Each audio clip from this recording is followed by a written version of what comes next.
The Trump administration is asking the Supreme Court to get involved in the legal fight over its use of the Alien Enemies Act to remove alleged Venezuelan gang members from the country. This comes after U.S. District Judge James Boasberg temporarily blocked the use of that act, and then a D.C. Circuit Court of Appeals panel agreed to keep his order in place. On social media yesterday, Trump went after Judge Boasberg again, writing in part, "If it was up to District Judge Boasberg and the other radical left judges, nobody would be removed. The president wouldn't be allowed to do his job, and the people's lives would be devastated all throughout our country." Trump also reposted a call from a conservative attorney to revoke Judge Boasberg's security clearance, which would have big implications.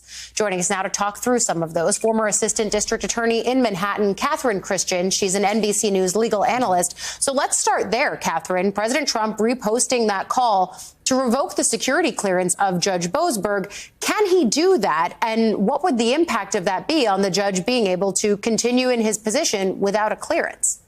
Well, federal judges are not required to have security clearances by the dint of their office.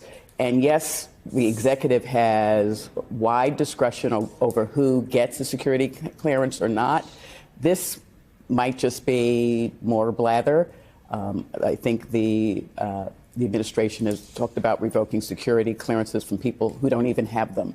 So it would be problematic if this judge was presiding over a case with classified information and in some way the administration swept in and said that he will not be able to review that classified information. Clearly, that would be a problem for the defendant who is on trial.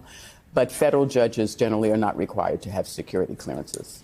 But we've seen in the Alien Enemies Act case the way that the administration has tried to say that they can't talk about certain details of this because of national security concerns. And so getting rid of his clearance might cut to the heart of that argument. But when you look at the way that the administration, allies of Trump, and of course Capitol Hill has reacted to Boasberg and other judges halting or pausing actions from the administration, they've talked about revoking security clearances, but they've also talked about impeachment or defunding some of these various branches of the judiciary. What does that all do when it comes to the credibility of the third branch of government here? Well, the problem is because the public is hearing this. And we're talking about, chilling the independence of the judiciary. You would hope that judges will sort of block all of that noise out and just do their job. But it's very hard. It's also, quite frankly, dangerous because most federal judges, Supreme Court justices have 24-hour security, but most federal judges do not. They just go about and do their job.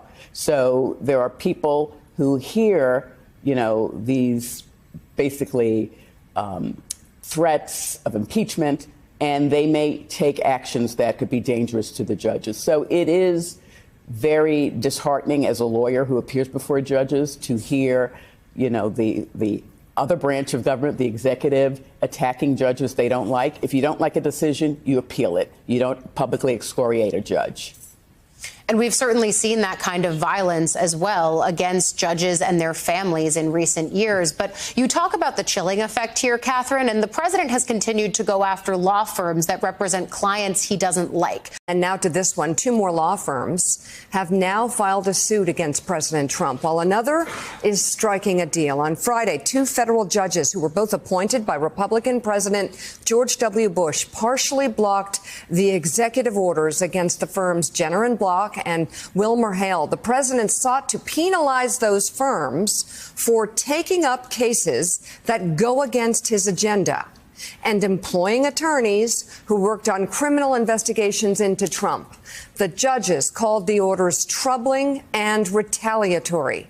Perkins Coie was the first firm to sue the administration earlier this month. A judge temporarily blocked that order, calling the president's actions chilling. Meanwhile, the firm Paul Weiss took a different path, having its order dropped after agreeing to provide $40 million worth of legal services for the White House. Another firm, Skadden, followed suit last week, striking a deal with the White House in order to avoid an executive order. The White House announced that agreement on Friday, in which the firm will provide $100 million in pro bono legal services for the Trump administration. Ken Delanian, what is your latest reporting on this story? And I wouldn't mind hearing some analysis as well. Yeah, Mika, this may be one of those things that isn't breaking through because we're talking about big law. We're talking about law partners that make millions of dollars a year, not exactly the things that regular Americans care about. But this is an enormous thing that's happening in the legal profession and in the justice world. And it is really roiling the people that I'm talking to. They're very concerned about it because they say that these orders, these executive orders that Donald Trump are issuing are patently illegal, discriminatory, unconstitutional. 2 judges, as you said on Friday, have essentially ruled that way. And yet of the 5 law firms that have been targeted, as you said, 2 have settled.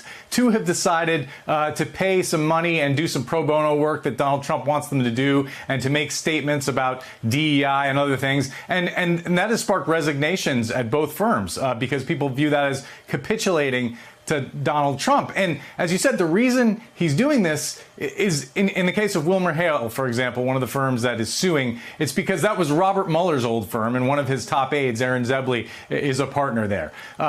So look, this is the kind of thing we're seeing with this administration. They are pushing as far as they can, and whether they get slapped back by the federal courts is almost immaterial because the message that's sent is unmistakable. It's chilling law firms across the United States. And in fact, what these orders would do to these firms is essentially they would take security clearances away from some of the top lawyers. It would bar them from federal buildings. So they represent some of the major federal contractors who are calling them up and saying, wait a second, I don't know if we can continue with you because we don't know if we can bring you into a federal building. This man does not plan to leave this White House. All of this is about suspending, if not eliminating, the Constitution of the United States. And that's the track we're on. And I think people better get serious about this. When he says he's not joking about throwing away the Constitution, which is what he'll have to do in order to have a 3rd term, and we are not going to rise up in opposition to that, I think it's time for us all to wake up. We're joined now by CNN senior legal analyst Ellie Honig. And Ellie, the 22nd Amendment is very clear. No person shall be elected to the office of the president more than twice. Where is this wiggle room that Trump is seeing?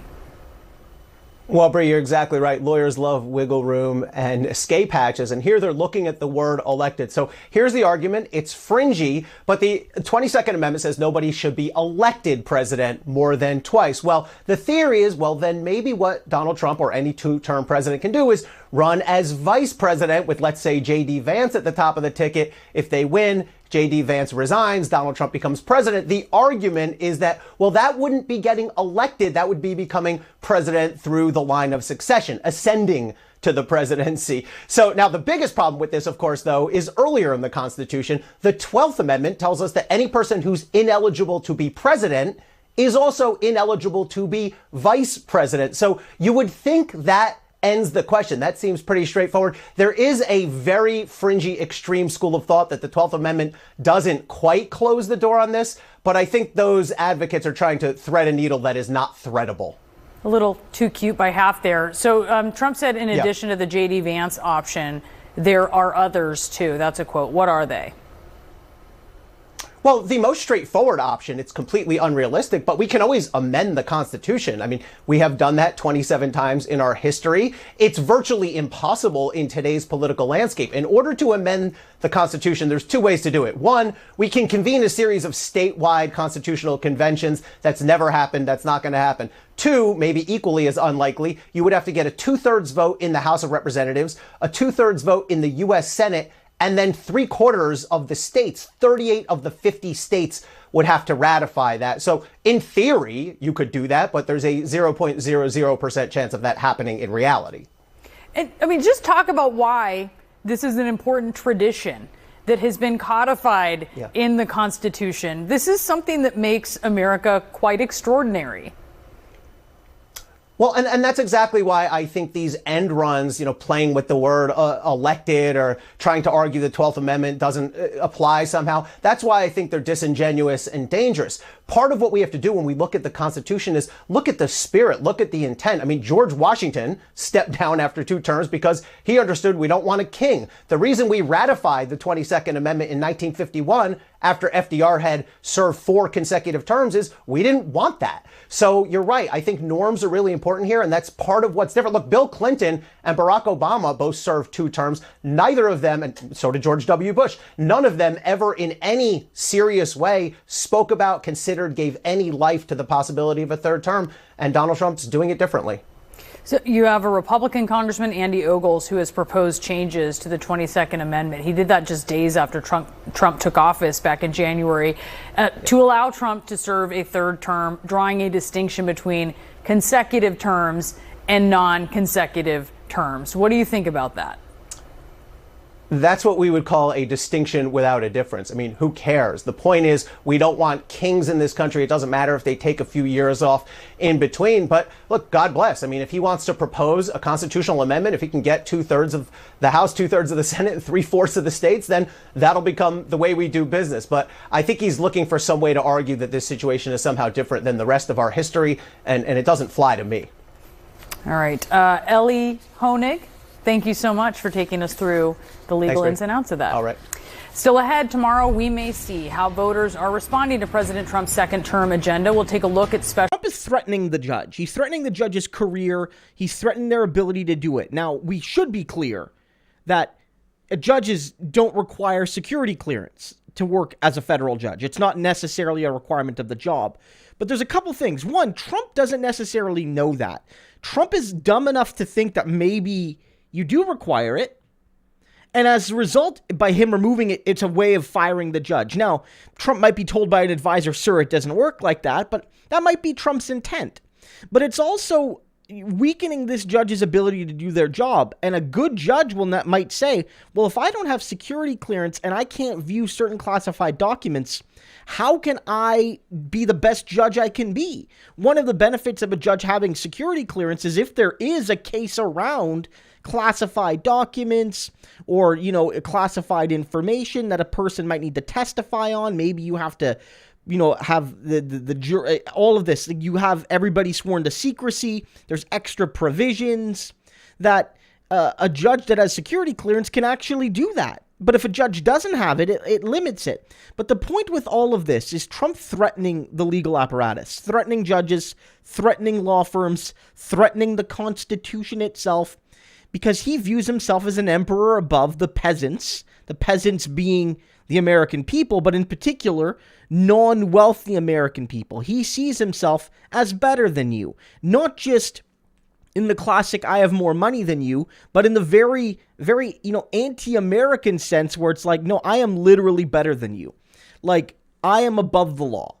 Me and my lords, me and my dukes, my earls, my counts, my princes, if you will, very medieval European, me and my Prince Musk and my Duke J.D. Vance and all my Republican counts in the House of, all of this, right? It's very much like we are up here and you are down here. And you peasants better get used to it. And the law does not apply to me. It does apply to you, but it does not apply to me. This is the Republican motto. The law exists to punish Republican enemies and protect Republicans from the consequences of the law.